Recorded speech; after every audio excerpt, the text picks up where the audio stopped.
Bwana asifiwe. Amen.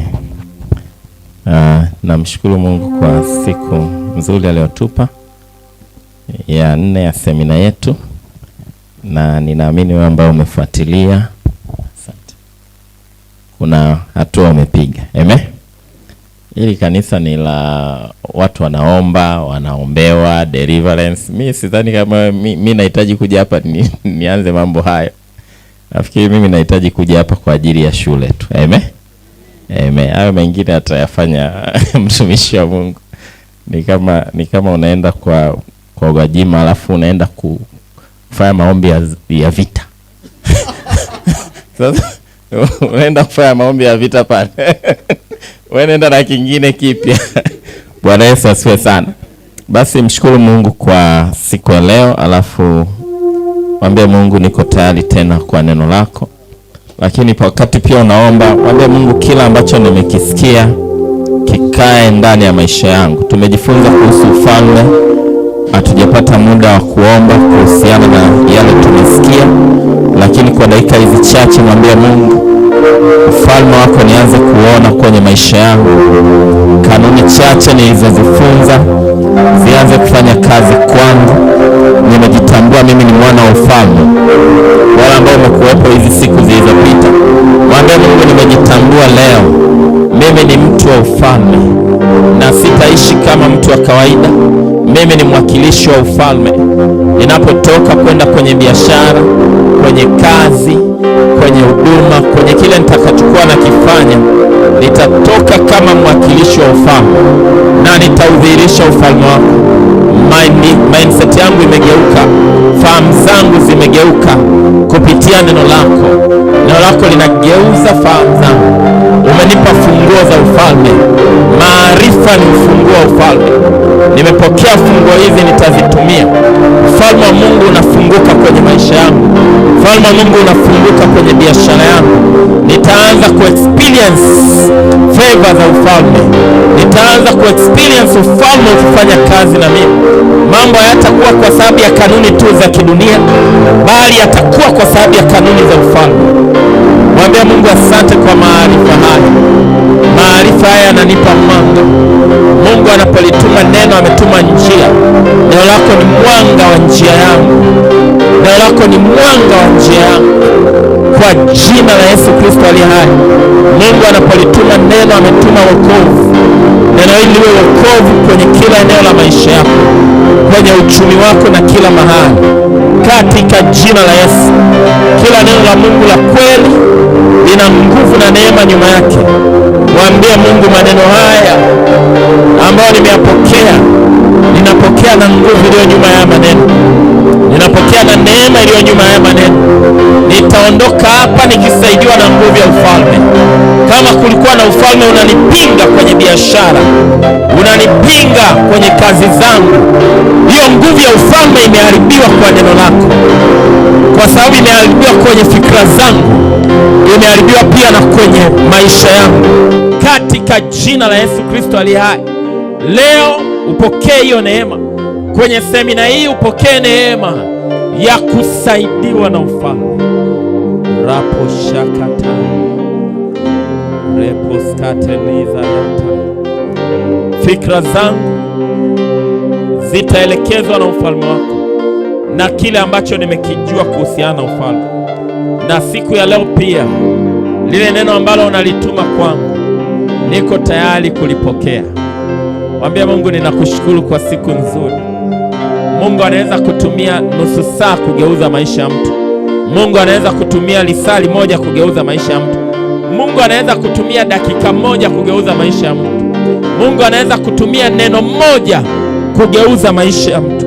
Mwambie Mungu leo neno lako ligeuze maisha yangu na hatima yangu. Rapo sheketela zapata rama sakata. Tunakushukuru Mungu mwaminifu.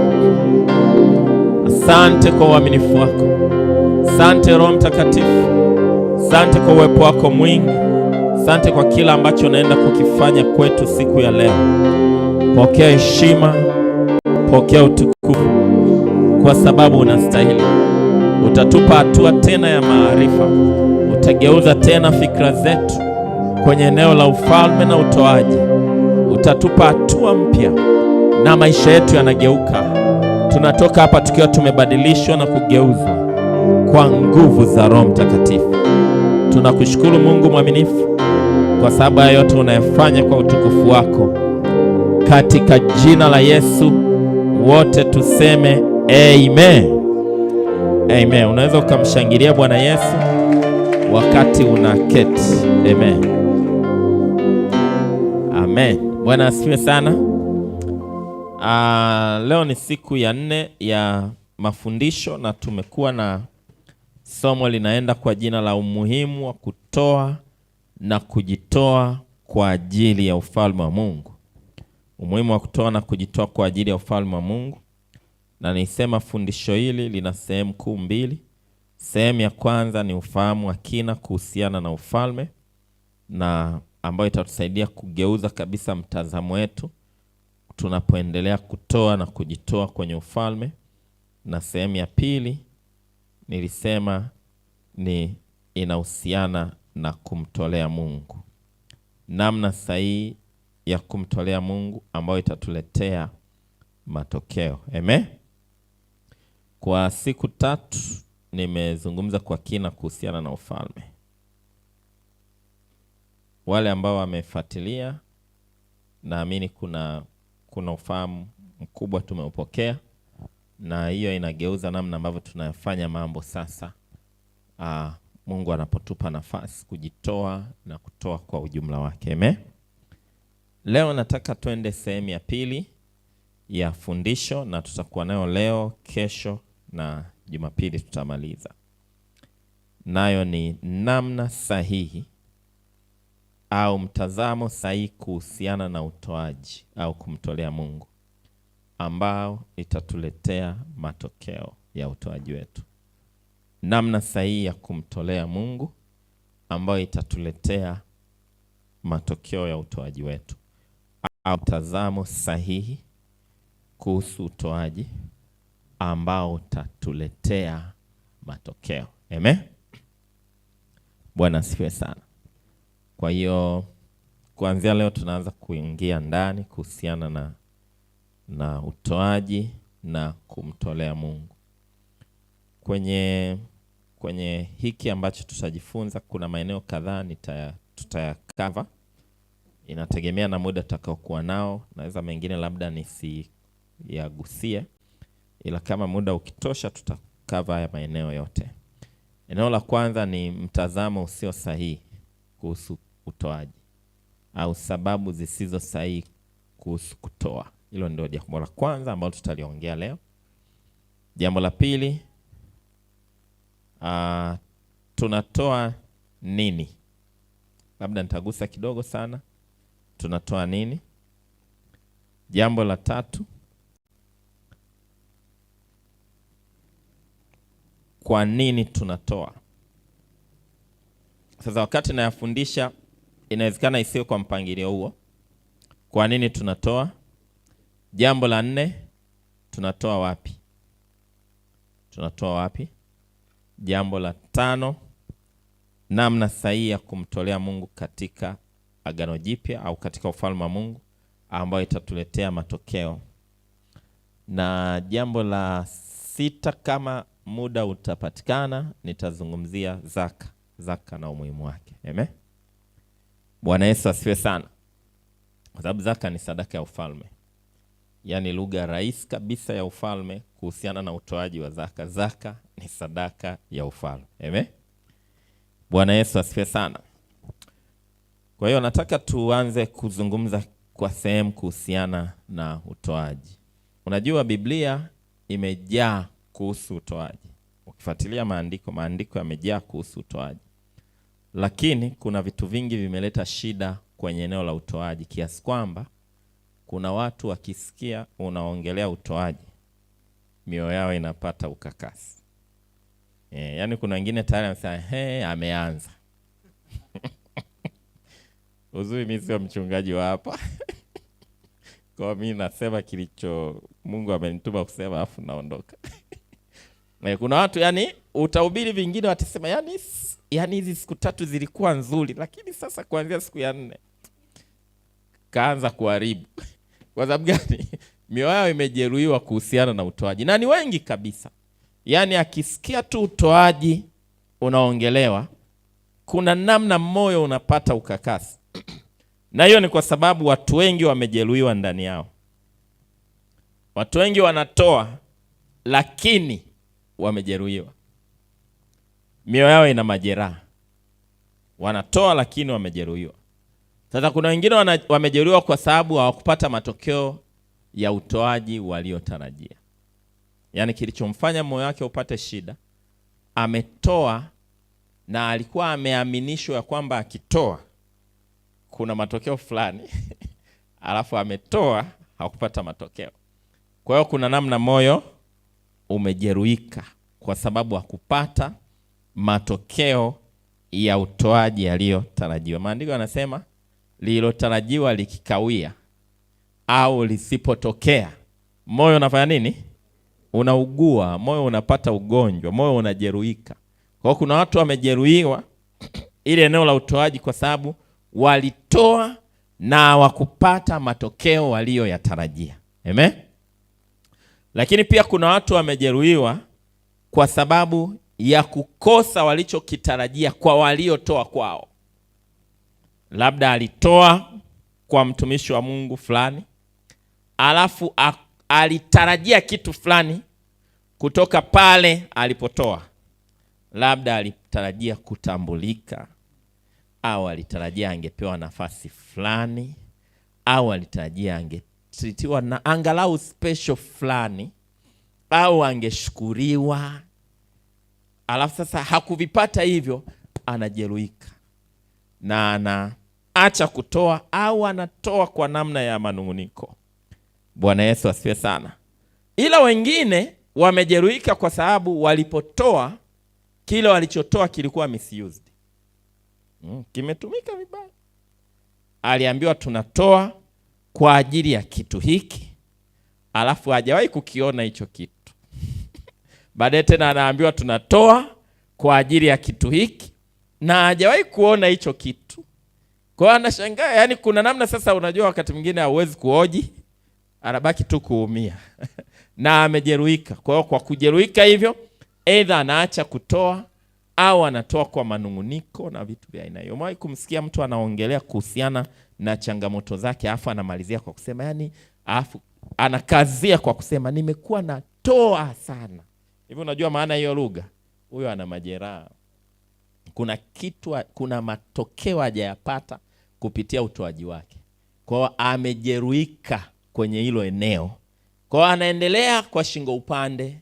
Kwa anasema basi sasa ndio utaratibu wa kidini. Tafanyaje sasa?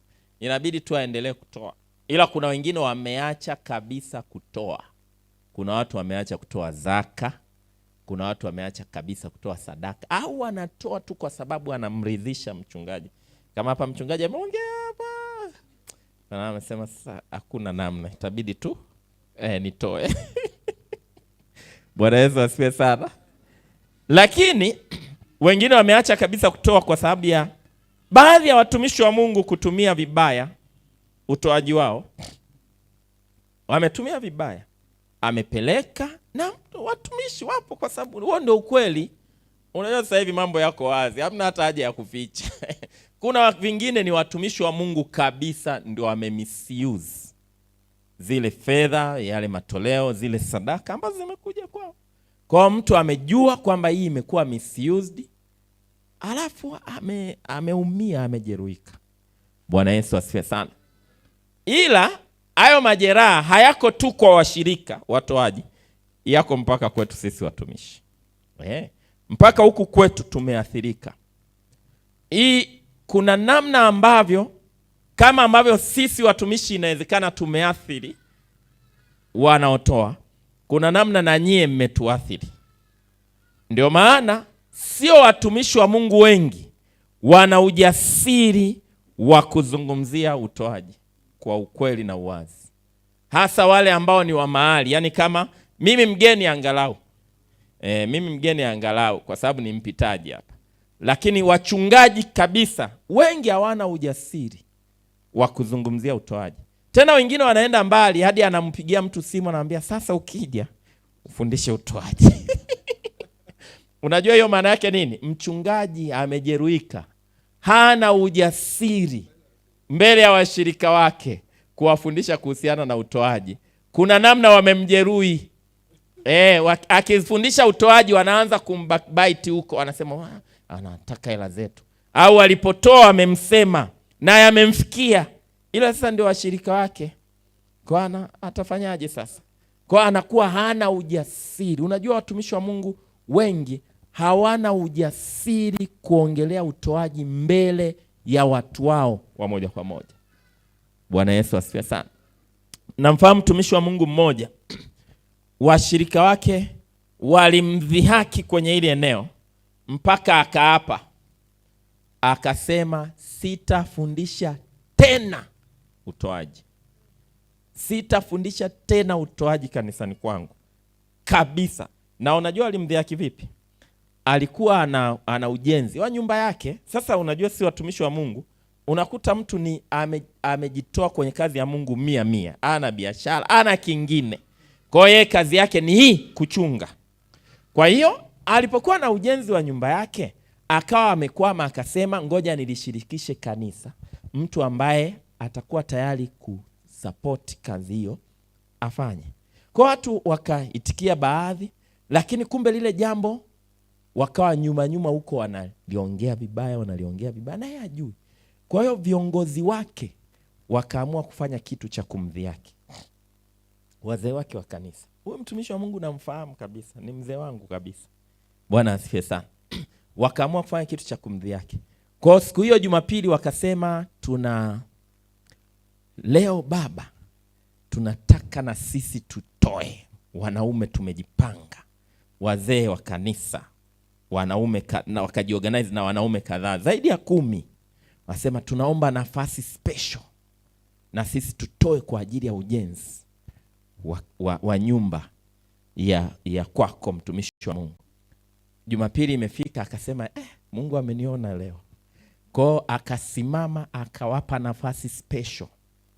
Na wanaume leo pamoja na wazee wa kanisa wana jambo lao. Wakasimama wakatoka nje. Wakarudi wameshika mfuko mmoja wa simenti. Wanacheza. Sasa anajua mfuko unawakilisha. Kumbe bwana, wanaume zaidi ya 10 wanasema na sisi tumeona tusapoti ujenzi wa mtumishi wa Mungu kwa kutoa mfuko wa simenti. Anasema nani mababa yenye hela zao? Akasema hawa watu wameamua kunidhihaki wazi.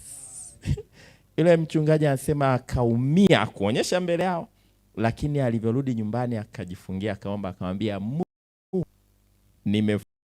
sasa sitafundisha wale watu utoaji tena kwa dhihaka hii. Na kama hii nyumba haitajengwa isijengwe, nitaishi hivyo. Kile kitu kilimuuma. Sasa anasema akaliacha hivyo na akaacha kufundisha akiwa amemaanisha. Baada ya muda akaanza kuumwa. Na miaka yake yote tangu ameitikia wito na kumtumikia Mungu hakuwahi kuumwa. Anasema akaanza kuumwa. Akaumwa serious, kwenda hospitali. Wamejaribu hospitali zote na namna zote, hakuna ugonjwa unaomtesa. Lakini anaumwa kiasi kwamba afya inaporomoka mpaka anaanza kushindwa kuhubiri. Anashindwa kuhubiri. Ikafika mahali hawezi tena kuhubiri. Amezunguka matibabu imeshindikana. Mwisho akasema huu ugonjwa haiwezekani akawa ni shetani. Huu ugonjwa ni Mungu amenipiga. Kwa sababu mimi nimemtumikia Mungu miaka yangu yote, sijawahi kumtenda dhambi, nimeomba, nimefanya kila kitu. Akasema msinipeleke tena hospitali. Nataka mnipeleke mahali fulani, alikuwa na ndugu yake mkoa fulani. Mkifika pale nijifungie chumbani. Nimuulize Mungu, kwa nini umeamua kunitesa? Mpaka nipate majibu. Kwa nijibiwe au nifie huko chumbani. Nasema wakampeleka. Ni mzee wangu namfahamu, yuko hapo Dodoma. Akampeleka kwenye huo mji. Akakaa, akasema ninajifungia mnao. Anaumwa. Anasema usiku Mungu akamtokea. Akamwambia ninakupiga na utakufa, kwa sababu wewe unasababisha watu wangu wawe maskini na unasababisha watu wangu wakose mbingu, kwa sababu umekataa kuwafundisha kweli, kwa sababu walikukosea. Anasema alitubu usiku wote na ndio ugonjwa ulimwachia, na akarudi kanisani akasema mnielewe msinielewe. Ni kati ya watumishi wa Mungu ambao nimewahi kukutana nao wananyoosha hivi kwenye utoaji ni hao. Yaani kuna vitu vingine anasisitiza mpaka unasema mtumishi ungepoza kidogo. Ananyoosha hivi kwenye utoaji. Bwana Yesu asifiwe sana. Na Mungu akawasaidia, kanisa uzuri limuelewa, wakafanya toba kwa sababu aliwaeleza kila kitu. Wakafanya toba, wakalia. Kimsingi na lile kanisa nalo lilikuwa lishapigwa. Wakalia na Mungu amemfanikisha kwa kiwango kikubwa. Yaani nyumba iliisha na nyumba kadhaa, lakini pia watu waliinuliwa pale kanisani. Na lile kanisa liko kijijini, liko wilayani, lakini ni kanisa ambalo thamani yake ni zaidi ya 1.3 bilioni. Limezidi hata haya makanisa ambayo tunajua majiant haya. 1.3 bilioni. Unajiuliza limejengwaje 1.3 bilioni kanisa wilayani kijijini? Kwa sababu ya hiki kitu. Bwana Yesu asifiwe sana. Kwa hayo majeraha hayako tu kwa washirika mpaka wachungaji. Lakini pamoja na hayo yote, sio sahihi kuacha kumtolea Mungu kwa sababu yoyote ile. Hata kama uliwahi kujeruhika, hata kama kuna chochote kilikutokea, sio sahihi kuacha kumtolea Mungu. Kwa sababu moja ya fundisho limekaziwa kwenye maandiko ni utoaji. Na pia sio sahihi kwa mtumishi wa Mungu kuacha kufundisha utoaji. Yaani maadamu ninafundisha sawa na maandiko, yaani hata wewe ukifikiri mimi nataka nikupige, sawa. Kwa sababu anayejua kilichoko ndani ya moyo wangu ni nani? Ni Mungu. Mungu ndo anajua. Mungu ndio mhukumu wa haki.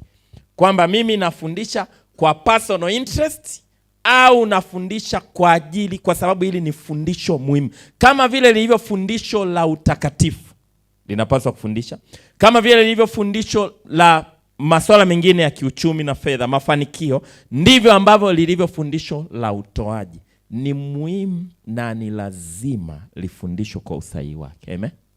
Bwana Yesu asifiwe sana. Na unajua majeraha mengi na matatizo mengi ya kiutoaji yanasababishwa na kutokuwa na ufahamu. Watu wengi hawafundishwi au hawajajifunza kwa kina kuhusiana na utoaji. Kwao utoaji ni activity ya kidini, ni shughuli fulani ya kidini basi. Ndio maana watu wengi hawako serious hata kwenye kumtolea Mungu. Bwana Yesu asifiwe sana. Lakini naamini kwa siku hizi 3 Mungu atatusaidia, nitaeleza kwa kina kuhusiana na utoaji. Kuna vitu unajua, sisi walimu wako hivi, mimi siwezi kuzungumza kitu nitakachozungumza kesho. Hiyo sahau. Yaani leo nitazungumza cha leo. Hata kama najua cha leo kuna namna kinaweza kuleta maswali. Kama ninajua hayo maswali nitayajibu kesho. Leo sitajibu cha kesho. Kwa hiyo wakati ninafundisha, ukiona kuna maswali yanakuja ndani yako, usijali. Ninaamini mpaka tunamaliza tutakuwa tumejibu maswali mengi. Amen. Na ikitokea maswali yamebaki namwachia mzigo mchungaji.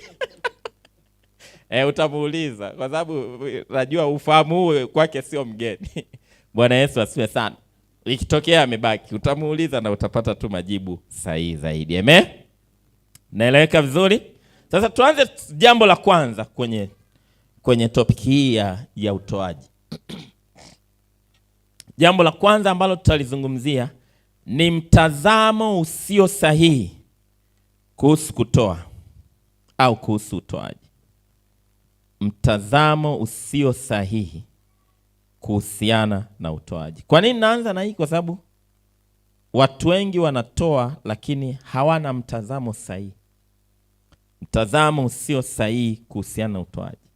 au sababu zisizo sahihi kuhusu kutoa. Kwa nini ni muhimu sana kujua hizi sababu? Kwa sababu unajua sisi watu tuko interested na nini tunafanya, lakini Mungu yuko interested na kwa nini unafanya. Kwa hapa tunashughulika, linapokuja swala la utoaji, kitu cha kwanza cha kushughulikia kwanza ni kwa nini, sio nini. Watu wengi tuko na interest na unafanya nini, lakini Mungu kabla haja kulipa kwa unachokifanya, anaangalia kwa nini unakifanya. Mungu yuko interested na kusudi. Ndio maana watu wengi wanafurahia kuzaliwa. Si umeambiwa jana? Umejisikia kuwa excited lakini ukiwauliza kwa nini ulizaliwa hawajui. Ambalo hilo ni janga. Yaani kama hujui kwa nini ulizaliwa, acha kusherehekea birthday. Kwa sababu birthday haina maana kama hujui kwa nini unasherehekea birthday. Kwa nini ni muhimu kuliko nini. Sasa ndivyo ilivyo hata kwenye maeneo mengine. Sisi wanadamu tuko interested na unatoa nini. Yaani mimi ukileta 1,000,000, mtumishi nimeguswa, nitoe sadaka hii 1,000,000 au 200,000 au hiyo sadaka yote ambayo ni nzuri kubwa. Mimi sitahitaji kujua kwa nini ulitoa kwanza. Yaani mimi nafurahia lakini Mungu anaanza kwanza na kwa nini umepeleka. Kwa nini ndio Mungu anaanza nayo, alafu baadaye anakuja kwenye nini. Bwana Yesu asifiwe sana. Kwa hiyo nachotaka tushughulike nacho leo kwanza ni kwa nini zetu. Amen? Kwa sababu kabla ya unatoa nini, motive ya Mungu ni kwa nini unatoa. Na kwa nini kitu ni muhimu? Unajua kwa nini ndio inaamua sadaka. Hii hapa ni shilingi 10,000, si ndio? Kwa nini yake ikiwa hospitali inaitwa nini? Hela ya matibabu. Kwa nini yake ikiwa shuleni inaitwa nini? Ada. Kwa nini yake ikiwa baa inaitwa nini? Hela ya mlevi. Hii ikienda baa inanunua pombe. Sasa hapa kwa nini itwe sadaka?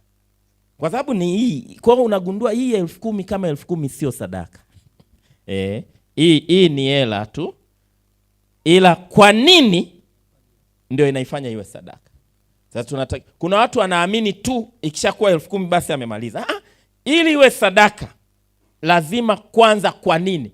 Kwa sababu hiyo kwa nini isiposhughulikiwa inaweza ikaja hapa na isiwe sadaka.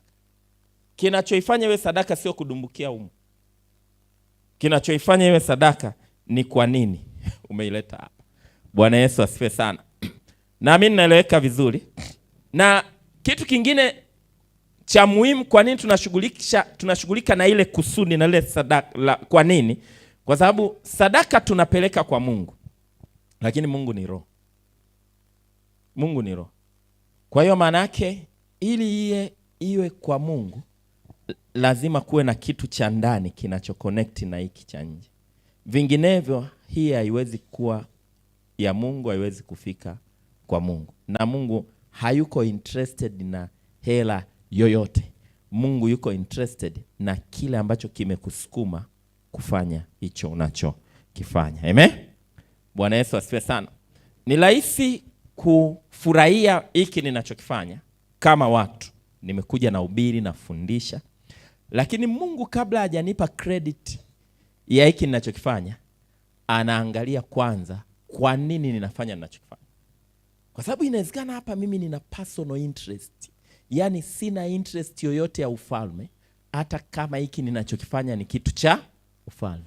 Sasa kama sina interest yoyote ya ufalme inayonisukuma kufanya ninachokifanya, ninyi mtaona nimefanya kitu cha Mungu, Mungu aone nimefanya kitu chake. Na hapo ndipo hatari inakuja. Bwana Yesu asifiwe sana. Kwa hiyo nataka leo tushughulike na kwa nini tunatoa. Hasa naongelea sababu zisizo sahihi. Manake hizi zikiwa hapo, utoaji unaanza kuwa sio valid mbele za Mungu. Yafuatayo hayapasi kuwa msukumo wako wa kutoa. hayapaswi kuwa kwa nini yako ya kutoa. Mungu ni roho, haangaiki na keshi kama roho zetu hazijahusika, au kama ndani yetu roho zetu kwa nini yetu haijajialaini na yeye. Amen. Jambo la kwanza ambalo alipaswi kuwa kwa nini unatoa, alipaswi kuwa msukumo wako au mtazamo wako unapotoa. Namba moja, kutoa ni sawa na kucheza kamari au bahati nasibu. Unapotoa ndani yako, usitoe kwa mtazamo na msukumo wa kucheza kamari au kufanya mchezo wa bahati nasibu. Usitoe kwa msukumo wa kucheza kamari au kufanya mchezo wa bahati nasibu. Mfano mzuri ni ile unapoenda kwa mfano ukienda kwenye lile mashine la kamari. Wangapi wanalifahamu lile mashine la kuchezea kamari lile? Aha, sijui mliendaga. Ukienda pale nini kinakupeleka? Nini kinakupeleka? Motive yako ya kwenda pale nini? Ukienda kucheza kwenye lile mchezo, nini motive yako? Ya kwamba nitaweka 500, litazunguka, litanitemea 1000, 2000, 5000, 10,000. Ile ndio motive. Hamna kingine kinachokupeleka pale. Akikupeleki ulisaidie. Kinakupeleka utaweka 1000, utapata. Litatema, litazunguka, litakutemea. Kwa hiyo lisipotema, unaamini ukiweka tena litatema. Si ndio watu wa Mungu? Sasa kuna watu wamegeuza utoaji kwa mfano huo. Yaani motive yake kwa nini anatoa ni kwa sababu anategemea kuna namna litazunguka afu litamtemea. Mungu hajaweka utoaji kama mchezo wa kamari. Mungu hajaweka utoaji kama mchezo, mashine ya kuchezea kamari. Kuna namna tukiwa na mtazamo huo hatujamjua Mungu tunayemtolea. Hatujamjua Mungu. Hata kama ukitoa alafu ukaona Mungu amekupatia zaidi, hajakupatia kwa sababu ya huo mchezo wa kikamari. Kuna sababu nyingine ambazo tunapoendelea utanielewa vizuri. Biblia inasema hivi kwenye Warumi sura ya 11. Sasa unaanza kujua, ukisha capture ufahamu wa andiko hili, hiyo mentality inakufa naturally. Warumi sura ya 11 mstari wa 35 na 36. Anasema hivi, au ni nani aliyempa kitu kwanza naye atalipwa? Sasa unajua ile mashine haiwezi kukupa kabla hujaipa kwanza. Inawezekana? Lazima uipe wewe kwanza, yenyewe ndio inakupa. Sasa Mungu kwenye maandiko anasema ni nani aliyempa Mungu kwanza? Tuanze tukuangalia hiyo. Ni nani alimpa Mungu kwanza? Tuseme ukweli. Tunasemaga tunampa Mungu. Ni nani alimpa Mungu kwanza? Ni nani anampa mwenzie kwanza? Ni wewe unampa kwanza Mungu? Au ni yeye anakupa kwanza? Ulipozaliwa, tuanze tu hapo ulipozaliwa. Ulikuja na nini cha kumpa Mungu? Manake kila ulichojikuta unacho ni Mungu alikupa kwanza. Kama ni Mungu alikupa kwanza, utoaji sio mchezo wa kamari. Biblia inasema ni nani aliyempa yeye kwanza naye atalipwa tena. Manake kama nilimpa Mungu kwanza, then ninatarajia kulipwa.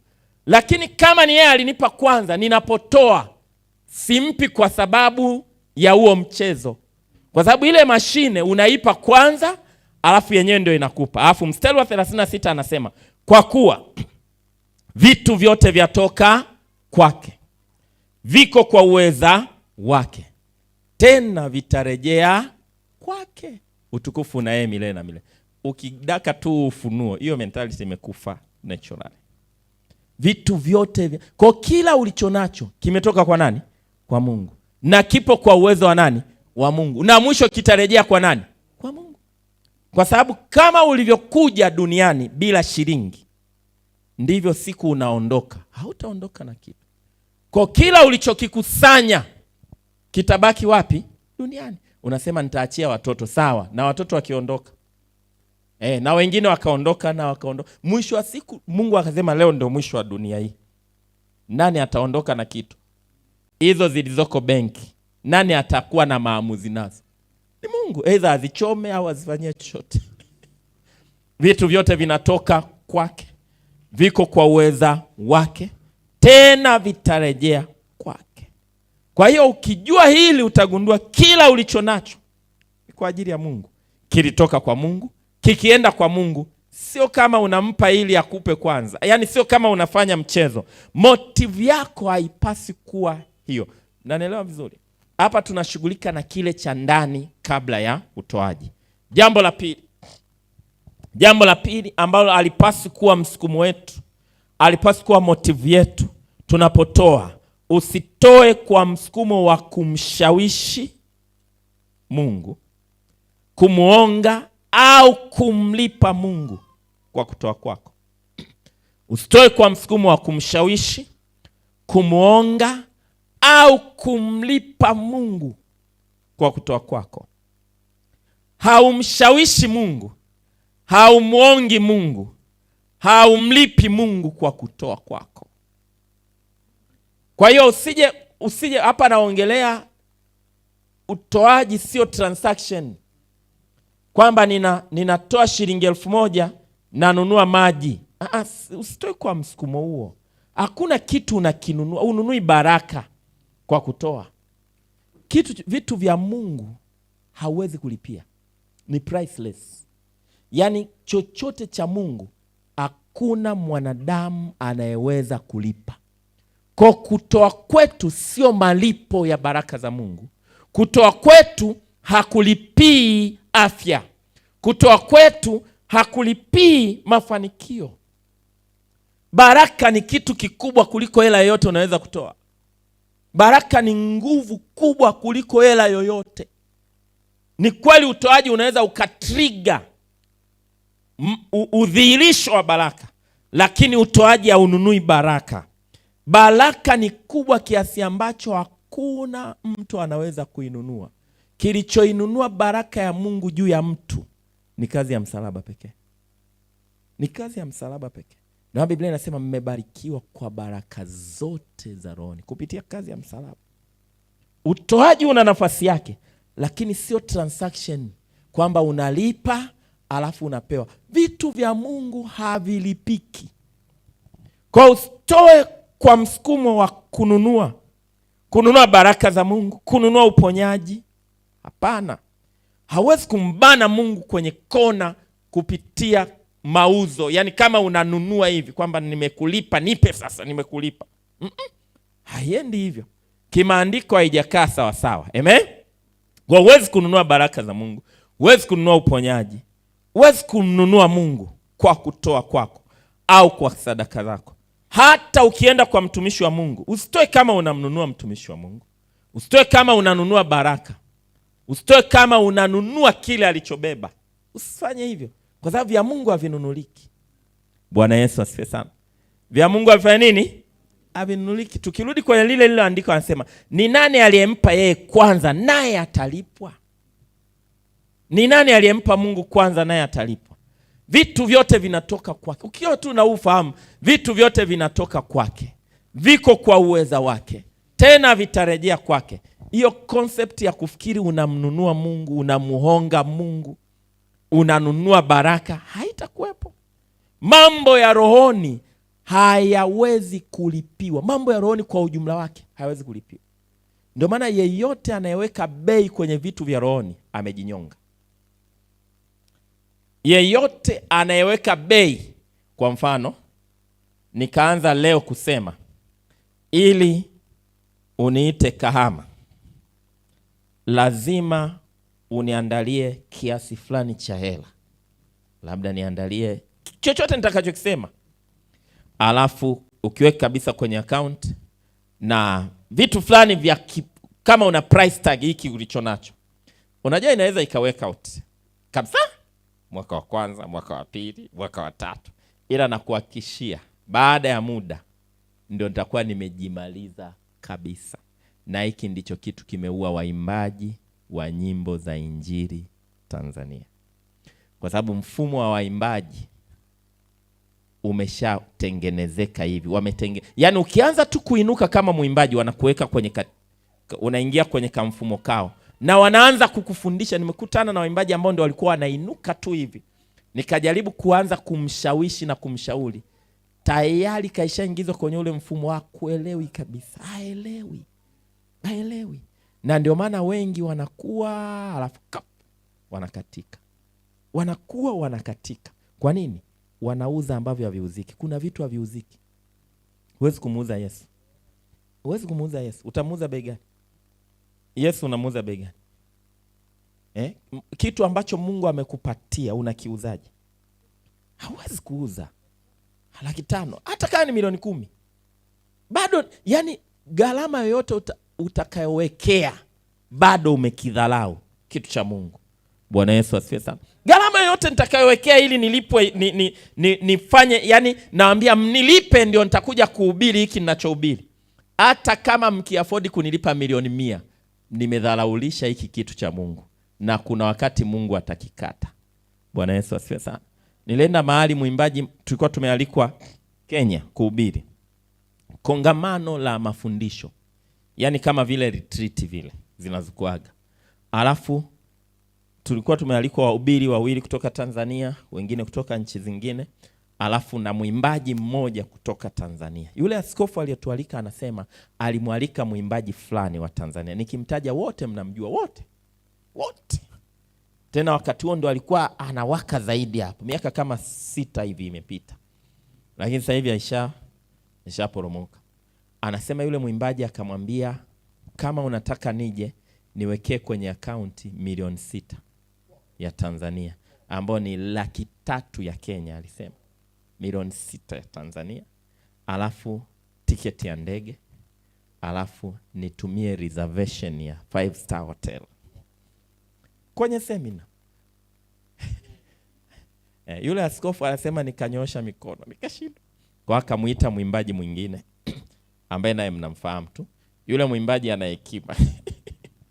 Ni maarufu kabisa, lakini yule ana hekima, anajua kudiri na watumishi wa Mungu. Yule hakumchaji chochote. Kwa ndio tulikuwa naye kule kwenye ile seminar. Alafu imagine sisi tunahubiri asubuhi mpaka jioni, yani ile mkimbizano ule wa retreat ule. Ndio design ile. Alafu yeye tu hapo katikati anaimba, anawekewa CD anaimba. Bwana asifiwe sana. Baadaye wakawa ameombwa akae na waimbaji, watu wa praise, akae nao awafundishe. Sasa uzuri sijamtaja, kwa hiyo haina shida. Unajua aliniomba mimi nimpe darasa, yani tuka hotelini kabisa tukae naye session, mimi nimfundishe masuala ya hivyo hicho, alafu akachukua akaenda akafundisha. Unaweza ukaimagine. Bwana Yesu asifiwe sana. Alafu sasa yule akuomba hiyo hela, lakini yule mwingine aliomba. Na hii ndio sababu waimbaji wengi hawaendi muda mrefu, miaka 5, miaka 10, alafu akifika mahali anaporomoka. Mungu akikupa kitu, Mungu akusudii kifie mahali. Mungu anakusudia kiendelee kung'aa. Kwa kadri unavyoendelea kuwa mtu mzima, uzae watu wa aina yako. Ifike mahali una miaka 80, una mafuta ya uimbaji na umezaa watoto waimbaji. Lakini nini kinaua? Hela.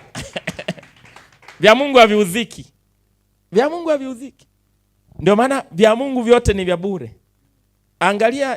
Angalia jua, unaweza kulipia shilingi ngapi? Huwezi. Hewa unaweza kulipia shilingi ngapi? Huwezi. Ukiprice tag kitu cha Mungu umekinyonga. Kwa hata unapoenda kwa mtumishi wa Mungu, usiende kama unanunua chochote. Kuna watu wanataka wanunue favor ya mtumishi wa Mungu. Sio, ni kweli kuna namna utoaji unaweza kusababisha kitu kutoka kwa mtumishi wa Mungu. Lakini sio kwa kanuni ya manunuzi. Ni kanuni nyingine, sio ya manunuzi. Biblia inasema hivi, kwa hiyo kabla au baada ya huduma usitoe kama unanunua au unalipia huduma. Kama unataka kufanyia huduma au baada ya kufanyia huduma, usitoe kama unalipia au unanunua huduma. Amen. Sasa mbele nitaongelea utoe kwa namna gani, lakini kwa sasa elewa hivyo. Matendo ya Mitume sura ya 8 mstari wa 18 mpaka wa 23. Matendo ya Mitume sura ya 8 mstari wa 18 hadi 23. Anasema hata Simoni alipoona ya kuwa watu wanapewa Roho Mtakatifu kwa kuwekewa mikono ya mitume, akataka kuwapa fedha akisema. Sasa kitendo cha kuwapa fedha hakikuwa tatizo. Ukisoma utaelewa. Kitendo cha kutaka kutoa fedha hakikuwa tatizo. Shida ilikuwa ni akisema moyoni mwake. Mstari unaofuata, akisema nipeni na mimi uwezo huu, ili kila mtu nitakayemwekea mikono apokee Roho Mtakatifu. Maanake huyo alikuwa anataka afanye biashara, kwamba ninakupa hela unipe. Ninakupa hela ili unipe na mimi niwe nacho hicho. Kwa alikuwa anataka afanye transaction kupitia pesa yake au sadaka yake, tukisema hivyo. Biblia inasema lakini Petro akamwambia, fedha yako na ipotelee mbali pamoja na wewe. Alafu anatoa sababu, kwa kuwa umedhania. Usije ukafikiri Petro alikuwa hataki ile pesa, lakini shida ya ile pesa ilikuwa ni hii: kwa kuwa umedhania ya kwamba karama ya Mungu yapatikana kwa mali, kwa kuwa motivu yako sio sahihi. Ndio shida ya hela yako imekuja. Hela yako haina shida, ila motivu yako imeifanya hela yako ikataliwe. Kwa kuwa umedhania kipawa cha Mungu chapatikana kwa mali. Asema huna fungu wala sehemu katika jambo hili, kwa kuwa moyo wako sio mnyofu. Sio hela yako. Hela yako haina shida. Hiyo hela haina shida kabisa. Moyo wako sio mnyofu mbele za Mungu. Bwana Yesu asifiwe sana. Anasema una fungu kwa kuwa moyo wako sio mnyofu mbele za Mungu. Basi tubia uovu wako. Yaani ukiangalia kwa kawaida kuna kosa hapo. Yaani kama tukianza tu kutafsiri kwenye kitendo tusijue motive yake. Umeona wanatoa, umeona watumishi wanatumika, na umeleta sadaka yako. Kuna haja ya toba hapo? Lakini alivyorudi ndani ya kilichokuwa ndani, ambia tubia uovu wako huu, ukamombe Bwana ili kama yamkini akusamee fikra hii ya moyo wako. Kwa maana yake fikra zetu tunapotoa ni muhimu kuliko tunachokitoa. Na hiki ndicho ambacho Petro alikuwa anashughulika nacho hapa. Amen. Bwana Yesu asifiwe sana. Kila cha Mungu kinapatikana bure, sio kwa sababu ni cheap au hakina gharama, bali ni kwa sababu kilishalipiwa msalabani. Kwa ukikiprice tag, maana yake umekishusha bei, umemshusha bei Yesu.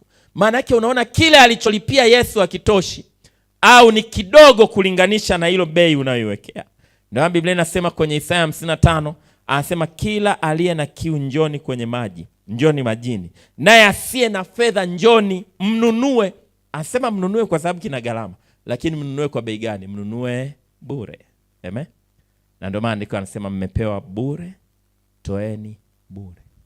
Chochote wanachokupa kwa sababu ya kitu cha kiungu umefanya, usihesabu kama ni malipo, kwa sababu hakuna mwanadamu anaweza kulipia. Hakuna mwanadamu anaweza kulipia. Hakuna mwanadamu anaweza kulipia uponyaji. Hakuna mwanadamu anaweza kulipia, kwa mfano, fundisho la aina hii. Huwezi kulipia. Hakuna namna unaweza kulipia. Kwa chochote ambacho unafanya, haulipii, haununui. Bwana Yesu asifiwe sana. Unafanya kwa kanuni nyingine ya utoaji. Namba inayofuata, namba 3, usitoe kwa kuogopa, usitoe kwa hofu au aibu. Usitoe kwa hofu au aibu. Usitoe kwa aibu, usitoe kwa hofu. Kutoa kwa hofu sio motive ya kiungu. Hakuna matokeo kwa utoaji unaoongozwa na uoga na hofu. Nyuma ya hofu hakuna Mungu. Mara nyingi Mungu hatumii hofu. Mungu anatumia conviction. Shetani ndio anatumia hofu. Ogopa mtu anayekutisha ili ufanye mambo, sio njia ya Mungu. Ndio maana hata wokovu ambao uko kwenye msingi wa matisho huwa haudumu. Unaweza ukaenda kuhubiri ukamtisha mtu. Yaani usipookoka leo pale ukatizi, unagongwa na gari. Yaani unamtia hofu, anasema kifo cha nini? anatoka anaokoka, alafu baadaye anaondoka agongwe na gari, anafikiri labda hajagongwa na gari sababu ameokoka, lakini baadaye akitulia anaanza kujiuliza mbona wote hawajagongwa na gari? Kwa unakuta mtu wa aina hiyo halasti akai au anaokoka kwa sababu tu ameogopa jehanamu. Baadaye akitulia, mbona wote hawa tu wanaendelea kuishi? Maana yake ni muhimu mtu awe convinced ndani, apate ile conviction ya Mungu, alafu ndio afanye maamuzi. Amen. Sasa Mungu hatumii hofu mara nyingi. Shetani ndio anatumia hofu. Kwa usitoe kwa msingi wa hofu pekee. Yaani kinachokusukuma ni hofu tu. Usitoe kwa sababu unaogopa au unaona aibu. Mchungaji amesema sana sasa, yani aibu yani. Inabidi tu yani yani kwa namna mchungaji alivyosema aibu.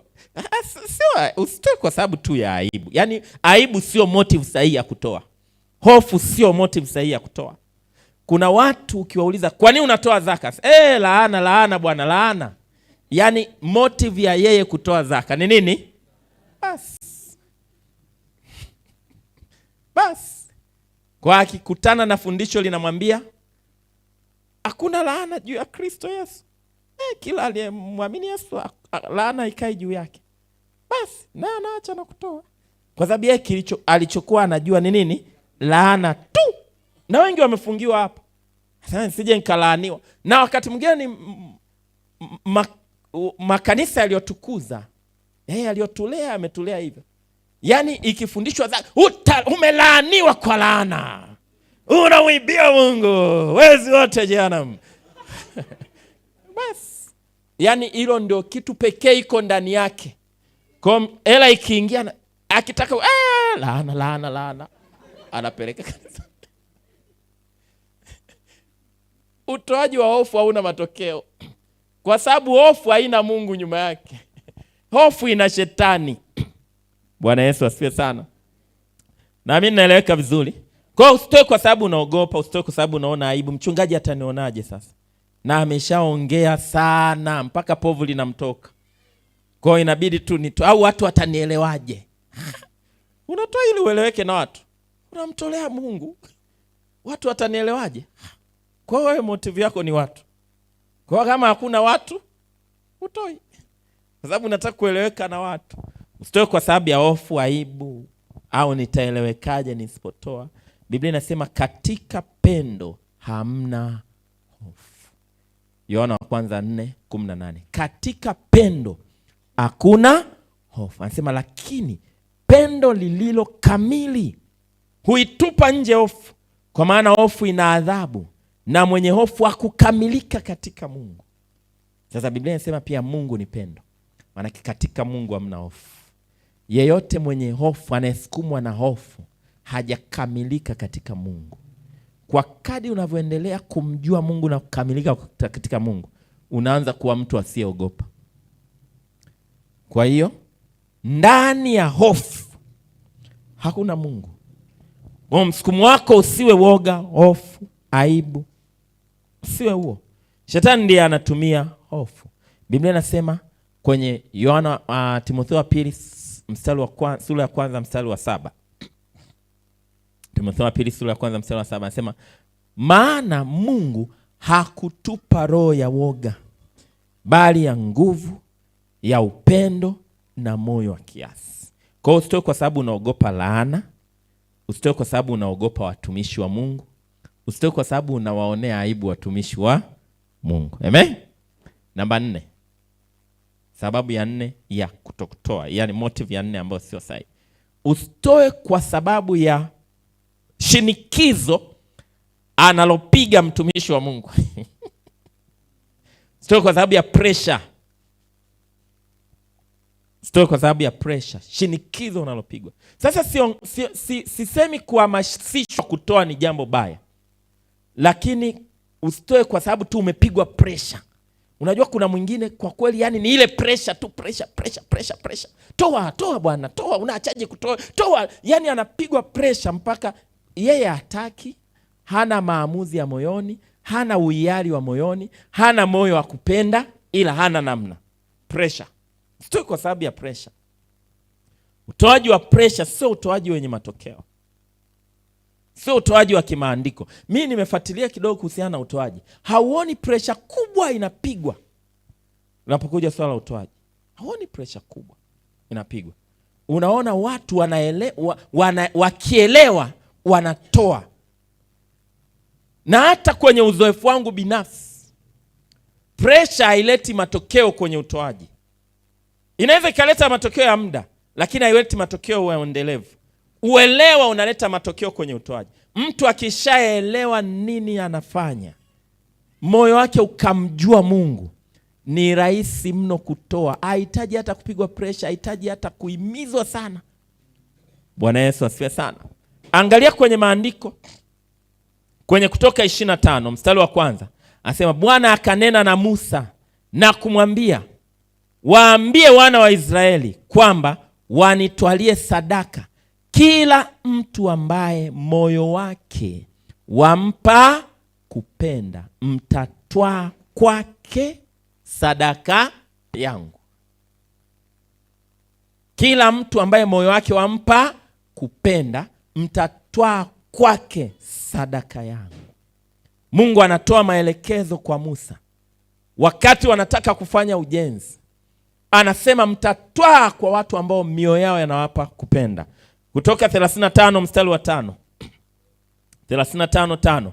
Anasema katwaeni kati yenu matoleo kwa Bwana, mtu awaye yote aliye na moyo wa kupenda ayalete matoleo, dhahabu na fedha na shaba. Sasa unaona anatoa maelekezo ya kiasi ambayo hayana shida, lakini hayo maelekezo yaendane na moyo wa mtu kupenda. Kwa sababu hapa anasema dhahabu. Sasa kipindi kile hakukuwa na pesa hivi. Anaki hapa ni maelekezo kwamba nitataka watu watoe labda kiasi fulani, na wengine watoe kiasi fulani, na wengine watoe kiasi fulani. Lakini msukumo wao ni nini? Moyo wa kupenda. Amen. Kwa hiyo unaona haya maelekezo, afu angalia matokeo. Angalia matokeo ya watu waliotoa kwa moyo wa kupenda. Asema nao akapokea, kwenye sura ya 36 mstari wa 3. Nao akapokea mikononi mwa Musa matoleo yote ambayo hao watu wa wana wa Israeli walikuwa wamealeta kwa ajili ya huo utumishi wa mahali patakatifu, ili wapafanye. Kisha wakamletea matoleo kila siku asubuhi kwa moyo wa kupenda. Anasema nao hao watu wote wenye hekima waliotumika katika kazi yote ya mahali patakatifu wakaenda kila mtu kutoka katika kazi yake aliyokuwa akiifanya. Mstari wa 5. Nao akasema na Musa na kumwambia, watu waleta vitu vingi sana, zaidi ya hivyo vitoshavyo kwa ajili ya utumishi wa kazi hiyo ambayo Bwana aliwaagiza. Basi Musa akatoa amri. Amri gani? Msilete tena. Bila pressure. Watu wakaelewa, wakatoa mpaka vikazidi. Musa akasema no, imetosha, msilete tena. Basi Musa akatoa amri, nao wakatangaza mbiu katika marago yote wakisema, wasifanye kazi tena mtu mume wala mtu mwanamke kwa ajili ya matoleo kwa mahali patakatifu. Basi watu wakazuiwa wasilete tena. Bila pressure. Bila pressure. Mimi kanuni nimeiona ikifanya kazi kwenye huduma. No pressure. Kwanza sasa mimi nature ya kitu ninachofanya hata una wa kumpiga pressure. Kwa sababu uwakusanyi pamoja. Unajua ukiwa umewakusanya ndio unaweza ukawapiga ka pressure. Maana yake nini? Moyo wa kupenda. Watu wanaweza kutoa kwa moyo wa kupenda, na wakatoa mpaka vikazidi, wakielewa wanachofanya, wakielewa na mtolea Mungu. Bwana Yesu asifiwe sana. Naeleweka vizuri watu wa Mungu? Kwa hiyo usitoe kwa sababu ya pressure, shinikizo. Kwa sababu tu ya pressure, akisha unatoa kwa tayari na moyo wa kupenda na kwa upendo wako, na sababu zingine nitazitaja mbele. Amen. Namba inayofuata, namba 5. Usitoe kwa kusudi la kuonekana au kufahamika kwa watu au kwa mchungaji. Hii ni motive nyingine hatari sana. Usitoe kwa kusudi la kuonekana au kufahamika kwa watu au kwa mchungaji. Usitoe kwa kusudi la kupewa nafasi fulani. Usitoe kwa kusudi la kuwa recognized, kutambulika. Unatoa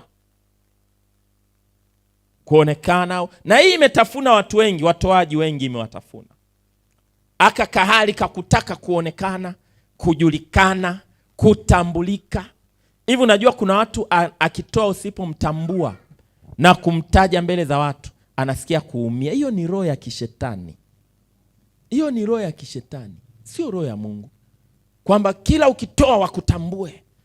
Tuna mtumishi hapa ametufanya. Sasa unaweza kutambulika sio jambo baya, lakini alipaswi kuwa kusudi. Sawa? Bwana Yesu asifiwe sana. Unaweza ukatoa wakati unaonekana, lakini kusudi sio kuonekana. Sawa? Unaweza ukatoa wakati unaonekana, lakini kusudi sio kuonekana au kujionyesha. Sawa? Maana yake wakati unatoa, motive yako ya ndani, hata kama unatoa unaonekana, motive yako sio ili wanione, ili wanitambue, ili wanipe cheo fulani. Isiwepo hiyo ndani. Shughulika na hiyo ndani. Hakikisha unashughulika na hiyo ndani yako. Amen? Unajuaje unatoa kwa sababu uonekane?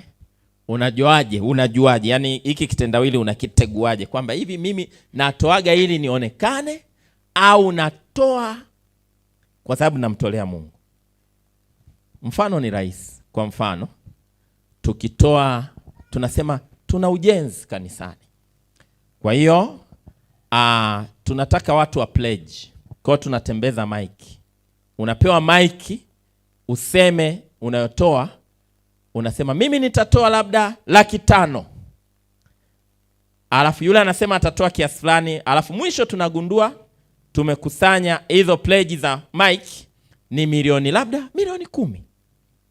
Sasa tunarudia zoezi, assumption kama hatujatoa, tunaanza hilo zoezi, lakini tunasema utaandika unachotaka kutoa na usiweke na jina lako. Tutakusanya vikaratasi. Tunakusanya vikaratasi, tunapata jumla ya milioni 3. Ya mic milioni 10. Ya vikaratasi bila jina milioni 3.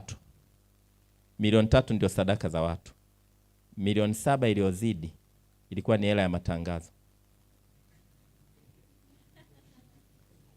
Kwa sababu kama kweli ulikuwa unamtolea Mungu, ukipewa mic utasema 500,000. Ukiambiwa andika bila kutaja jina utaandika 500,000. Kwa sababu wewe unayemtolea ni nani? Ni Mungu. Lakini tuna watu wengi makanisani, akipewa mic atasema mimi nitatoa 500,000. Akiambiwa aandike iwe anonymous, isiyojulikana, anatoa 100,000. Sadaka yako ni 100,000. Ile 400,000 ulikuwa unatununua. Unataka uonekane. Na watu wengi wa aina hiyo hapo. Wengi kabisa. Ndio maana leo pastor ukisema kuanzia leo kwenye zaka usiandike jina, zita drop. Kwa nini zina drop? Kama unamtolea Mungu, kwa nini jina lisipokuwepo zina drop? Kwa nini? Kuna wengine wataacha kutoa zaka. Kwa sababu gani? Hakuna jina. Maana yake hakuna recognition. Maana yake yule mtu yeye alikuwa anafikiri anamtolea Mungu, lakini ndani kuna ka motive kasiko sahihi kakujulikana. Unaweza ukatoa huku unaonekana, lakini sio kwa kusudi la kuonekana. Naomba unielewe. Hapa naongelea hali ya ndani. Siongelei kitendo cha mtu kuonekana. Amen? Naeleweka vizuri watu wa Mungu? Kwa amount yako ya sirini na ya wazi ziwe sawa sawa. Kama bila mic ulipanga kusema 100,000. Ukipewa mic sema tu 100,000. Kwani shida iko wapi? Kama na mic ulisema 500,000, bila mic pia andika 500,000. Bwana Yesu asifiwe sana. Na mimi naeleweka vizuri watu wa Mungu. Kurekodi tukio la utoaji sio tatizo. Lakini tatizo ni motive yako ni ipi kwa kurekodi tukio lako la utoaji. Kwenda kurekodi unaenda kwa watoto yatima kuwapa sadaka sio tatizo. Lakini kwa nini unarekodi? Ni lengo ni kuhamasisha watu watoe au uonekane na wewe ulienda. Kwa hiyo motive tu ndio inaleta shida hapa. Na hicho ndicho alichokisema Yesu kwenye Mathayo sura ya 6. Anasema angalieni msifanye wema wenu machoni pa watu kusudi mtazamwe. Sasa kufanya wema machoni pa watu sio tatizo. Tatizo ni hapa kusudi mtazamwe na wao. Kwa hata kama jambo linafanyika machoni pa watu, lisiwe kwa kusudi la kutazamwa. Anasema hamtapata thawabu kwa Baba yenu aliye mbinguni. Bwana Yesu asifiwe sana. Na ndio maana hapa chini anasema na sadaka hiyo iko iwe kwa siri na Baba yako aonaye sirini atakujaza. Kwa hiyo ni kitu ya nini? Ya moyoni. Amen. Jambo linalofuata, na nafikiri nitaishia na hili kwa sababu ya muda. Namba 6. Usitoe kama msaada, toa kama sadaka. Na hii pia ni changamoto nyingine. Usitoe kama msaada, toa kama sadaka. Mungu hawapi thawabu watoa misaada. Mungu anawapa thawabu watoa sadaka. Mungu hawapi thawabu watoa misaada. Mungu anawapa thawabu watoa sadaka. Kwa chochote unachofanya kwa namna ya utoaji, usikifanye kama msaada, kifanye kama sadaka. Uelekeo wa msaada ni kwa watu, uelekeo wa sadaka ni kwa Mungu. Kwa hiyo ukifanya kama msaada unaikwamisha kwa mtu, ukifanya kama sadaka unambypassi mtu, inaenda kwa Mungu. Sadaka ni kwa Mungu, misaada ni kwa watu. Au msaidii Mungu. Mungu hahitaji msaada, Mungu anapokea sadaka. Kwa hiyo ukishasema ni msaada, umemwondoa Mungu, kwa sababu huwezi kumsaidia Mungu. Kwa hiyo usitoe kama msaada, toa kama sadaka. Sadaka kwa wahitaji, sio msaada kwa wahitaji. Msaada kwa wahitaji utaishia kwa wahitaji. Sadaka kwa wahitaji ni sadaka kwa Mungu wako, kuwaelekea wahitaji. Amen.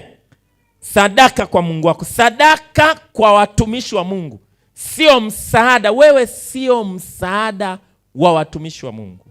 Wewe sio msaada wa mtumishi wa Mungu. Unajua wakati mwingine hii ndio inaleta kiburi kwa watu.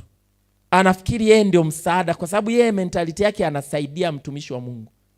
Kwa hiyo ndo anaanza kusema usione ile suti, misaada yetu ile. Usione ile gari anaendesha, ni misaada yetu. Misaada kwa watu, sadaka kwa Mungu. Wewe sio msaada wa watu. Mwambie jirani yako wewe sio msaada wa watu. Ndio maana hata usipokuwepo wanaweza kuendelea kuishi tu. Wewe sio msaada wa watu. Unajua wakati mwingine Mungu anaweza akakupa, akamweka mtu mbele yako ili ufanye kitu kwenye maisha yake, halafu ukachukua nafasi ya Mungu. Mungu ndio msaada wa watu wake. Wewe sio msaada wa watu wake. Ukipewa nafasi ya kufanya kitu kwa mtu, unatoa sadaka kwa Mungu, Mungu anamsaidia mtu wake. Kwa hiyo mara zote toa kama sadaka. Amen. Wewe sio msaada wa watu, Mungu ndio msaada wa watu. Wewe ni channel, wewe ni mkondo ambao Mungu amepitisha akiwa anamsaidia mtu wake.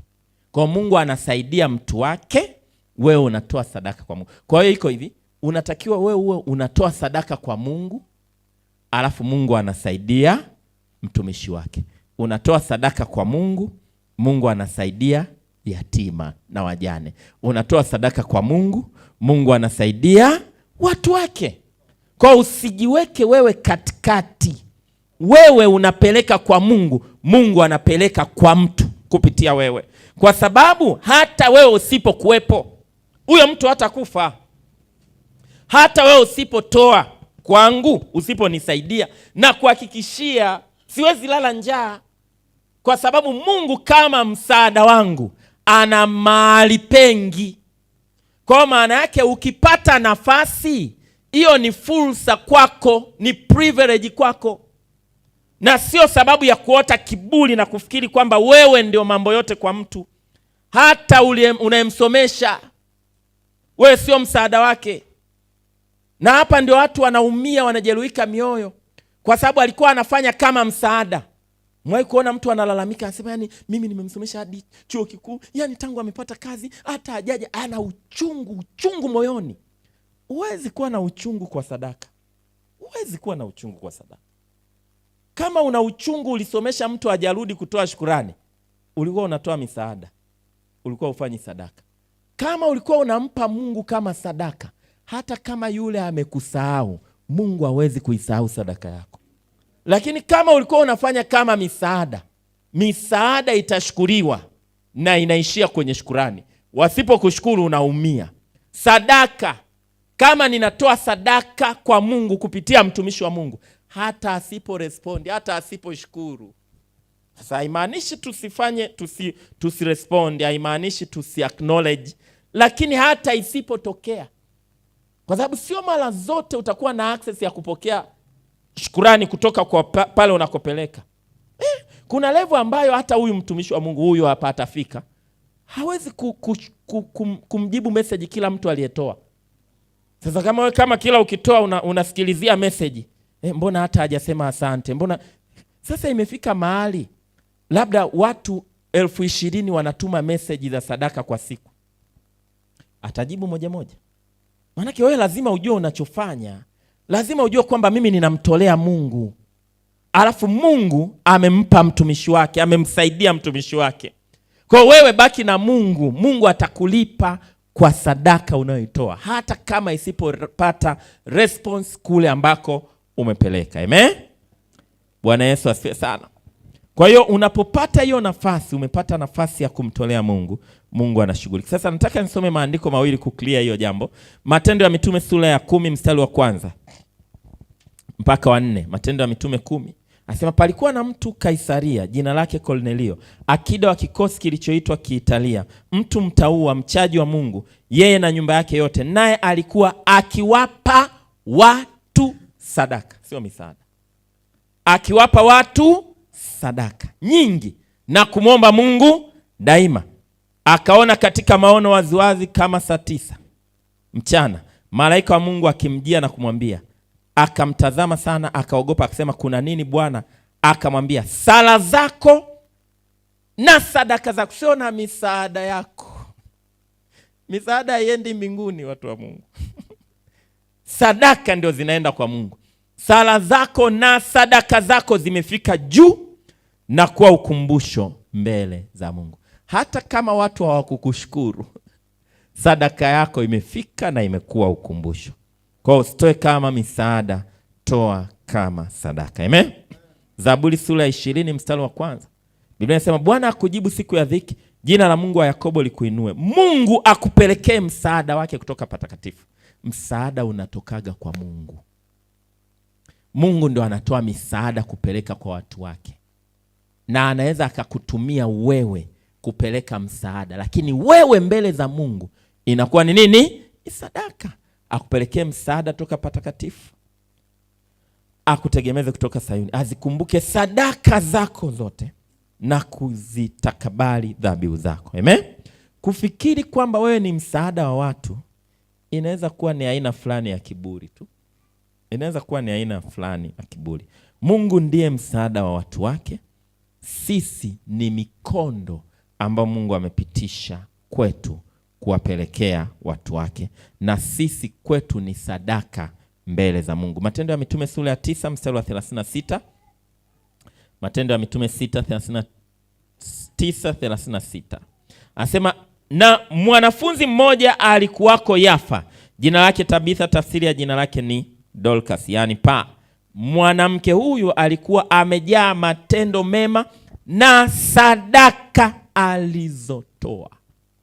Angalia alizitoaje hizo sadaka kwenye mstari wa 39. Petro akaondoka akafuatana nao, alipofika wakampeleka juu orfani wajane wote, wakasimama karibu naye wakilia na kumwonyesha zile kanzu na nguo alizozishona Dorcas wakati ule alipokuwa hai.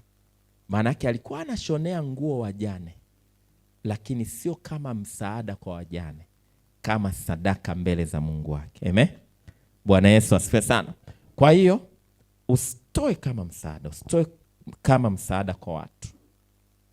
Ukitoa msaada kwa watu, watu watakushukuru, na imeishia hapo. Wasipokushukuru imeisha. Toa kama sadaka kwa Mungu. Ukitoa sadaka kwa Mungu, hata kama watu wasipokushukuru, Mungu atakupa thawabu. Watu wa msaada wanaweza kupoteza, mtoa sadaka hawezi kupoteza. Bwana Yesu asifiwe sana. Kwa usitoe kama msaada, toa kama sadaka. Amen. Nikishia hapa ni sawa mchungaji? Saa 1:07:11. Tuendelee. Haya. Sawa. Jambo linalofuata. Usitoe nje ya utii. Usitoe nje ya utii. Usitoe nje ya utii. Utii wa neno la Mungu, utii wa sauti ya Mungu. Usitoe nje ya utii. Kutoa sio mbadala wa kumtii Mungu. Kutoa sio mbadala wa kuziishi kanuni zingine za ufalme wa Mungu. Usitoe nje ya utii. Sababu kuna watu kwa sababu yuko tu vizuri kwenye ile eneo anafikiri amemaliza yote. Usitoe nje ya utii. Kutoa sio kanuni pekee inayojitegemea. Ni kanuni inayoenda na kanuni zingine. Kutoa sio mbadala wa kumtumikia Mungu chini ya maono. Kuna watu kwa sababu anatoa anataka awe juu ya yote, juu ya wote. Usitoe nje ya utii, utapoteza maana na nafasi ya utoaji wako. Sio motive sahihi kutoa nje ya utii. Utoaji haukufanyi kuwa juu ya maono ambao Mungu amekupa kutumika chini yake. Utoaji haukufanyi kuwa juu ya watu. Wakati unatoa, endelea kuwa mtii na mnyenyekevu. Usitoe nje ya utii. Utoaji hauchukui nafasi ya maombi. Usitoe nje ya utii wa kanuni za ufalme. Biblia inasema kwenye Isaya 28:10, anasema ni amri juu ya amri, kanuni juu ya kanuni. Utoaji sio kanuni inayojitegemea, watu wa Mungu. Inategemea zingine. Kwa sababu ni watoaji, wanafikiri utoaji ni mbadala wa kufanya kazi kwa bidii. Utoaji ni mbadala wa maombi. Utoaji ni mbadala wa kutumika kwa unyenyekevu chini ya. Utoaji sio mbadala. Usitoe nje. Unapotoa na ukafikiri ni mbadala wa kufanya kitu kingine, maana yake nini? Maana yake umetoa nje ya utii. Unajua Sauli aliambiwa teketeza, akaacha kutii, akaamua kutoa sadaka, akifikiri kutoa kwake sadaka kutakuwa mbadala wa kutii maagizo. Utoaji sio mbadala, ni agizo, na kuna maagizo mengine. Usitoe nje ya utii. Amen. Biblia inasema kanuni juu ya kanuni, amri juu ya amri. Kila kanuni ni tofali linalojitegemea kwenye ufalme, na utoaji ni tofali mojawapo linalojitegemea. Utoaji sio mbadala wa kuishi maisha matakatifu. Kuna wengine wanasema mimi ni mtoaji lakini maisha machafu. Utapata matokeo ya ujumla wake ya utoaji kwenye ufalme wa Mungu. Kwa usitoe nje ya utii. Usitoe nje ya utii. Kutoa kuwezi kuwa mbadala kuishi maisha ya utii, kuishi maisha matakatifu. Sadaka haichukui nafasi ya maisha matakatifu. Kuna wakati Mungu atakutaka utii kwanza kabla ya kutoa. Kwa hiyo ukitoa ukasema utii hauna maana, hautapata matokeo. Na kuna wakati Mungu atakutaka utii cha kutoa pia. Usitoe nje ya utii. Toa kwa utii kiasi Mungu anachotaka utoe. Sio mara zote Mungu atakuelekeza kiasi, lakini kuna wakati yanakuja maelekezo ya kiasi. Toa kwa utii. Usitoe nje ya utii wa kiasi Mungu anachozungumza na utoe. Kwa sababu matokeo yako tu kwenye utoaji, matokeo yako pia kwenye utii katika kutoa. Kwa toa kwa utii, lakini kuna wakati utahitaji kutii wakati unaotakiwa kutoa. Kuna kiasi, kuna timing, muda unaotakiwa kutoa. Kwa usitoe nje ya utii. Kuna wakati Mungu anaweza akakwambia toa sasa shilingi 1,000. Usije ukasema nitatoa wiki ijayo shilingi 10,000. Mungu hanunuliwi na amount. Kuna watu Mungu anawaambia kabisa, toa leo shilingi 5,000. Anasema hii na mambo mengi, mwisho wa mwezi nitatoa 50,000, nitakuwa nimekava. Hapo umetoa nje ya utii. Sio mara zote Mungu tu atakuwa interested na amount.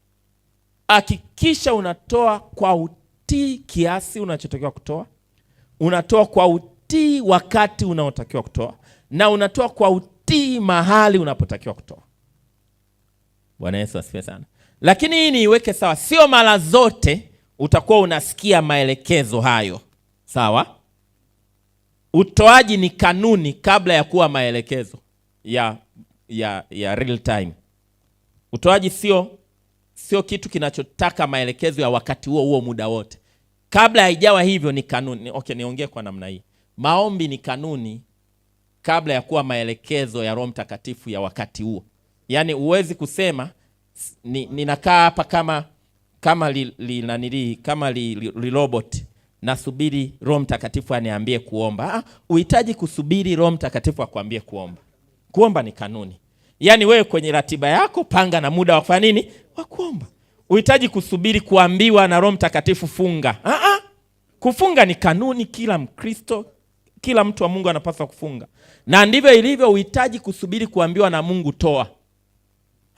Nasubiri, kuna watu wanataka kuwa rohoni, wanataka kujifanya rohoni. Yaani kwani hujatoa? Mungu alikuwa hajaniambia. Kanuni inasemaje? Usiende nyumbani mwa Bwana mikono mitupu. Usisubiri Mungu akwambie utoe. Toa. Kutoaji ni kanuni. Kuna sadaka iko defined, kuna zaka, kuna sadaka.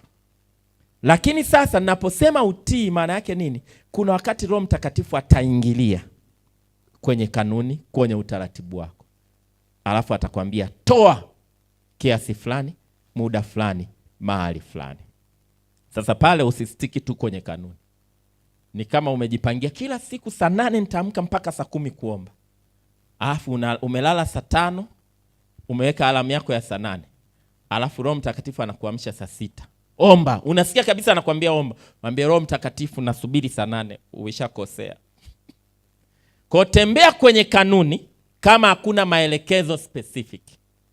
Yakija maelekezo maalum, yatia hayo maelekezo, lakini pia sio mbadala wa ile kanuni. Yakiisha maelekezo, endelea na kanuni. Amen? Na ndivyo ilivyo utoaji. Kwa usitoe nje ya utii wa kanuni na maelekezo ya Roho Mtakatifu. Kwa kuna wakati Roho Mtakatifu atakwambia toa kiasi fulani, toa muda fulani, toa mahali fulani. Yeye anajua kwa nini. Kuna wakati shilingi 1,000 inakuwa na thamani kuliko shilingi 50,000. Biblia inasema amekifanya kila kitu kuwa kizuri kwa wakati. Kuna wakati shilingi 1,000 inakuwa na thamani kuliko shilingi 50,000. Kuna wakati nilikuwa ninasafiri miaka ya nyuma. Nilikuwa nimesafiri, ninaenda kijijini, nina mizigo. Alafu mwenyeji wangu akawa ameniambia nikifika nipige simu. Bahati mbaya nikafika late, nikajikuta kwenye simu sina hela. Nina hela mfukoni, nilikuwa na kama shilingi 20,000. Alafu ile eneo nilikuwa naenda lilikuwa ni eneo wamefunga maduka, alafu na mizigo. Kwa hiyo nimefika kwenye simu sina hela. Siwezi kupiga simu. Enzi hizo hamna hata mikopo ya simu hiyo. Siwezi kupiga simu. Sina hela kwenye simu na nimefika. Nina hela cash, hakuna duka la kununua vocha. Nikiwa niko nawaza nafanyaje sasa, ghafla mtu akanitumia airtime ya shilingi 1,000 airtime. Niligundua kwa wakati ule ile 1,000 ilikuwa ina thamani kuliko 10,000 ya kesho. Jaribu kufikiri yule mtu angesikia hicho kitu alafu akasema natuma 1,000 kwa mtumishi, ngoja kesho jioni nitatuma 20,000. Katoa nje ya utii. Kwa hiyo kuna wakati Roho Mtakatifu anaweza akakuelekeza kiasi, mahali na muda wa kutoa. Hakisha unatoa kwa utii, usitoe nje ya utii. Naamini hiyo imeeleweka. Niende nafikiri ya 8 na nitaishia hii. Usitoe kwa hisia na misisimko. Na hii pia imekamata wengi. Usitoe kwa hisia na misimko. Sitoe kwa hisia na misimko. Watu wengi ni watoaji wa hisia na misimko. Na ukitaka kujua hivyo pasta, si hapa tumefundisha utoaji, unaweza kukute matoleo yakapanda. Sasa matoleo yakipanda, usije ukafikiri kanisa limepona. Wape muda. Unaweza ushangaa Jumapili yamepanda, Jumapili imefuata yameshuka. Ukiona yamepanda alafu baada ya Jumapili 4 yamerudi kule kule, ujue hisia zimeishia pale. Ujue mimi hapa nilikuja kupoteza nini? Nilikuja kupoteza. Mimi lengo langu hapa sio kuamsha hisia zako. Ndio maana baada ya hapa hatutasema sadaka maalum ya ujenzi. Kwa sababu lengo sio hisia ziamke afu utoe nyingi wakati huo. Lengo upate ufahamu, alafu anze kutoa kwa ufahamu, uyaishi haya. Usiwe mtoaji wa hisia. Kuna watu wanatoaga kwa hisia tu. Yaani akishafurahi, akiwa excited, mimi nitatoa kiasi fulani. Alafu akija akatulia asema Mungu wangu, hivi ile milioni 1 nitaitoa wapi mimi? Usiwe mtoaji wa aina hiyo. Umekuwa excited ndio unatoa, unaahidi. Na hawa ndio wako kwenye makaratasi. Muhasibu wa kanisa. Kuna watu wako kwenye makaratasi miaka 2 aliahidi. Wengi ni hisia tu zilikuwa zinamsumbua. Usiwe mtoaji wa hisia. Umekuwa excited ndio unatoa. Na wengi wako hivyo. Kuna mtu mmoja, kuna mahali nilihubiri ujumbe afu mchungaji yule akasimama akatoa mfano. Akasema ngoja niwape mfano wa watoaji wa hisia. Akasema kulikuwa na mtu mmoja alikuwa na shamba lake. Alafu lina minazi. Alafu ana mifugo. Akapanda kwenye mnazi kuangua zile nazi. Mnazi mrefu. Asema akiwa juu kule upepo ukaanza kupiga. Ule mnazi ulikuwa unaenda. Yaani akawa anaona kifo hicho. Kwa akiwa kule juu akasema Mungu ukiniokoa ninakutolea ng'ombe. Mnazi unaenda, Mungu ng'ombe, natoa ng'ombe ukiniokoa, ng'ombe natoa. Baadaye akawa anaendelea kushuka. Alipofika katikati, Mungu ukiniokoa, natoa mbuzi. Akabadilisha. Unaenda, alipofika hapo karibu hapo chini akasema Mungu ukiniokoa, kuku. Aliposhuka akasema Mungu, ng'ombe ni mali yako, mbuzi ni mali yako, kuku ni mali yako. Hamna haja ya kutoa chochote. Sasa ndio kuna watu akiwa kwenye kibano wakati anatafuta kazi, Mungu ukinipa hii kazi, mshahara wa mwaka mzima nakupa. Hivi wewe unaujua mshahara wa mwaka mzima? Akishapata hata lile limbuko tu hawezi toa. Watu wengi ni watoaji wa hisia. Usiwe mtoaji wa hisia.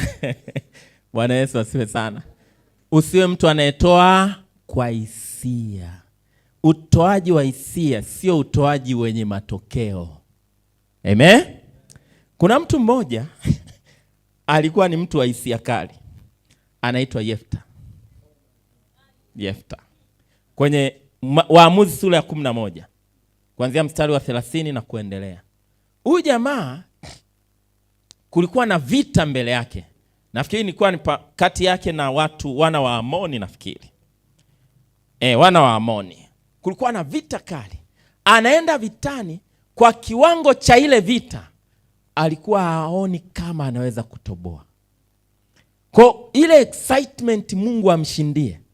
Akamwambia Mungu, nikirudi kwa amani kutoka kwenye hiyo vita, chochote kitakacho kuja kunilaki ninakitoa sadaka ya kuteketeza. Yes, jua alikuwa anafikiri kakuku katakuja kanamlaki au mbuzi anakuja analukaluka. Anatoa kwa hisia. Yaani hisia tu zilimwambia hivyo, akalopoka. Baadaye ameenda amepigana ile vita. Mungu akamshindia. Unajua kilichotokea? Wakati anarudi nyumbani, akatokea binti yake wa pekee. Yaani alikuwa ana mtoto mmoja wa kike. Yule mtoto wa pekee ndo akatokea kuja kumlaki. Kwa hiyo akalazimika kumteketeza mtoto wake. Jambo ambalo halijawahi tokea. Mimi siamini kama ilikuwa ni mapenzi ya Mungu. Yaani mimi siamini kama Mungu alikuwa anahitaji hiyo ndio amfanyie. Hapana. Mungu hakuwa anahitaji mtoto wa mtu ateketeze kwenye moto ndio afanye hilo jambo. Na ndivyo watu wengi wanatoa nadhiri za kipumbavu. Kwa hisia tu. Mwaka mzima nitatoa mshahara wangu. Wewe unaweza toa mwaka mzima? Yaani hicho kidogo tu Mungu anachokupa mchungu. Mungu hata akikwambia safisha account. Yaani unahangaika. Na mwaka mzima. Unagundua watu wengi ni watu wa hisia. Usiwe mtoaji wa hisia. Kwenye hisia hakuna matokeo. Kama ni Roho Mtakatifu anasema, hata ukitulia ataendelea kusema. Ukiona kama alisema baadaye ukitulia unasema Mungu wangu, hivi nimefanya nini? Nimesikia shuhuda za watu alisikia hisia kwenye ibada akaja na funguo ya gari. Anatoa funguo ya gari. Alafu alivyotulia, hivi nimefanya nini? Anarudi kwa mtumishi wa Mungu, samahani. Lile gari naomba lirudi. Bwana Yesu asifiwe sana. Usiwe mtoaji wa miemko na hisia. Usiwe mtoaji wa miemko na hisia. Mtu mwingine aliyetoa kwa hisia, ahadi za hisia, anaitwa Herode. Kwenye Mwanzo Mathayo 14. Mathayo 14 mstari wa 6. Anasema hata alipofika sikukuu ya kuzaliwa kwake, Herode binti Herodia alicheza mbele ya watu, akampendeza Herode, hata akaahidi kwa kiapo ya kwamba nitampa lolote atakaloliomba. Binti yake, akamwahidi binti yake. Alafu kale kabinti kakaenda kakapiwa pressure na mama yake. Kakasema nataka kichwa cha Yohana Mbatizaji. Watoaji wa hisia ndo walimponza Yohana. Yohana akakatwa kichwa. Biblia inasema wazi Herode alikuwa anasikitika kile anachokifanya, lakini kwa sababu ya nadhiri zake. Kuna watu wanatoka anaropoka, alafu akishatoa analalamika mwaka mzima. Analalamika, yani kila siku anasema yani ile ndio usitoe kwa hisia. Tulia, fanya maamuzi, toa kwa maamuzi. Amen. Usiwe mtoaji wa hisia. Usiweke nadhiri kwa sababu ya hisia. Mungu anunuliwi na nadhiri zako. Mungu anunuliwi na nadhiri zako. Na kama uliweka nadhiri ya kipumbavu na imesha kukamata miaka kadhaa, nenda tu kwa mtumishi wa Mungu ambie, mtumishi mimi imenishinda, naomba tu niombee rehema. Kwa sababu kuna wengine unajua kabisa hii ilikuwa ni nadhiri ya kipumbavu. Na ndicho Hesabu 30 inasema. Hesabu inasema mtu akifanya viapo vikaifunga nafsi yake na akagundua hivyo viapo ni vya kipumbavu, anaweza kwenda kwa baba yake. Baba yake anaweza kutangua kile kiapo. Kwa kama kuna nadhiri unaona zimekushinda, badala ya kuendelea kukaa kwenye hayo makaratasi ya wahasibu, nenda kamwambie, kwa kweli hapa mimi naona nimeshindwa. Naomba uniombee kwa Mungu rehema. Alafu baada ya hapo jifunze kutoa kwa usahihi na sio kwa kuongozwa na hisia. Amen. Bwana Yesu asifiwe sana. Na hata kuahidi, usio mtu anayeahidi kwa miemko. Amesema 1,000,000 na mimi namjibu. Hatujibishani watu wa Mungu. Hatujibishani, hatushindani na mtu. Tunamtolea Mungu wetu kwa kama ambavyo ametubariki na kwa kadri ambavyo tulivyo navyo. Amen. Bwana Yesu asifiwe sana. Wangapi umeelewa? Unahitaji maombi na maombezi? Unahitaji kufanyia kazi. Mungu awabariki sana. Karibu pastor.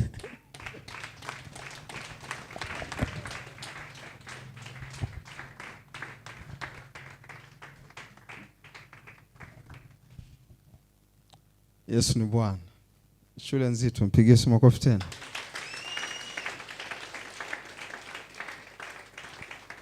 Asante sana pastor. Nafikiri imefunga kabisa. Nimemaliza kila kitu. Nenda kafanyie kazi. Yaani chukua pointi moja baada ya nyingine, fanyia kazi. Alafu tunaone kule juu kwenye matokeo. Amen. Ni muhimu sana. Ndio maana sio wachungaji ukitoa sadaka ya gari, ushauri tuliopost moja kwenye semina ya wachungaji, muite wakili. Kwa mimi ukiniletea ufunguo wa gari naita wakili. Kwa ukiniambia gari natoa, naambia wakili kaa hapa, andika makaratasi. Ukirudi na kuitia wakili. Yaani mimi ndio iko hivyo. Mtu akiniletea gari lazima tuandike makaratasi na wakili yeye pembeni. Rafiki yangu anasema, mchungaji mmoja kwenye seko marafiki zetu anasema, mshirika alileta system nzima muziki. Kwanza alimpa gari, akaita system nzima muziki. Akampa, akaweka kanisani. Sasa mmoja akampiga simu akamwambia, mchungaji samani, ile gani nilikupa ipo? Akamwambia ipo, anambia naomba niende mahali kidogo nikachukua kitu afu nitairudisha. Alipoenda haikurudi. Akaipaki nyumbani. Akampiga simu nyingine akamwambia, samani mchungaji, kuna speaker moja nimeona ina koroma kanisani. Kwenye zile zilizotoa sio nzima. Akaichukua akairudisha. Sema ndani ya mwezi mmoja si kadhaa akachukua vyombo vyote.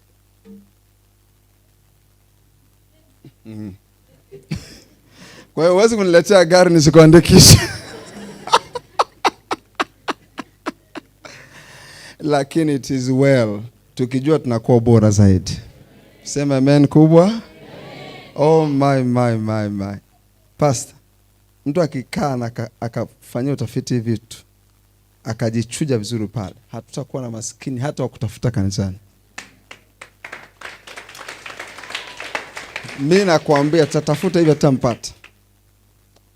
Hizi kanuni ukiona mtumishi wa Mungu anasema hivi, usifikiri tu alikuwa anaandika discernment. Sometimes Roho Mtakatifu aga anawapa watumishi wake kunasa mawimbi ya tatizo lililopo kwa mwili wa Kristo. Ni utambuzi pia. Miezi miwili iliyopita babangu wa kiroho nikampigia simu na nataka nitume sadaka zake. Akaniambia shilingi ngapi? Nikampa hiyo figure. Akaniambia ungenitumia shilingi kadhaa ingekuwa nzuri. Nikamfuata mke wangu, hiyo shilingi kadhaa ndio ilikuwa kama akiba kwenye account. Nikamfuata mke wangu nikamwambia hivi, baba ameomba shilingi kadhaa, kuanzia leo level yetu ya zaka ndio hiyo. Kwa nikanaili pale. Na namshukuru Mungu na miezi 3 mfululizo imekaa consistent. Niliona kabisa mwimbo yamekamata. Kwamba hii ungetoa kadhaa maana baba amekuhamishia level. Napaswa tu kuwa makini rohoni. Ndio hapo sasa mtii Roho Mtakatifu, sio rigid. Utafika mbali na utafanya mambo makubwa. Naona matajiri hapo. Hey. Ukiwa masikini nitachukua fimbo tena za isopo inakupiga na kutakasa. Pastor, asante sana. Na tunamshukuru Mungu kwa hatua ambayo Mungu ametupa kupitia shule ya leo. Mungu, katika jina la Yesu, sifa na heshima na utukufu ni vya kwako. Asante kwa uaminifu wako, pendo wako mwingi na rehema zako nyingi.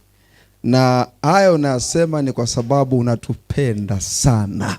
Kiasi ambacho hutaki tuwe maskini, kiasi ambacho hutaki tuwe wahitaji, kiasi ambacho hutaki tuwe watu wenye maswali yasiyo na maana, kiasi ambacho hutaki tupapase kama watu ambao wako gizani. Mungu, upendo wako ndio huu. Neno lako unasema unalituma neno la waponya na kuwatoa kwenye maangamizo. Hii ni namna umetupenda. Ukimpenda mtu unamtumia neno ili kumponya na kumokoa. Asante kwa wale ambao umewaponya kwenye yale ambayo ilikuwa sio sahihi kwenye maisha ya utoaji. Na asante kwa ajili ya wale ambao pia umewakomboa na kuokoa. Wengine walikuwa wamefungwa na nadhiri, umewasaidia namna ya kufanya ili watoke kwenye nadhiri na ili waanze kupiga hatua za mafanikio. Asante kwa ajili ya kinywa cha mtumishi wako ambacho kimefanyika majibu tena siku ya 4. Sifa na heshima na utukufu ni vya kwako. Na kila mmoja anapotoa sadaka yake, Mungu ibariki katika jina la Yesu na kwa nguvu za Roho Mtakatifu. Amen. Basi unaweza kutoa sadaka yako. Alafu tumemaliza kwa siku ya leo. Tutaonana siku ya kesho tena. Nafikiri kesho mtumishi wa Mungu atasimama saa 11 kamili mpaka saa 12:30 tutakuwa tumeshamaliza. Kwa hiyo sidhani kama tutasubiri mtu kesho. Utakayechelewa utakuta tumeshaanza. Saa 11 kamili tutakuwa tumeshaanza sharp ili tumalize mapema kwa ajili ya maandalizi ya ibada. Mungu wa mbinguni akubariki. Unaweza kumtolea Mungu sadaka yako, alafu wakati mchungaji anaenda ofisini na sisi tuendelea kutoa sadaka. Amen.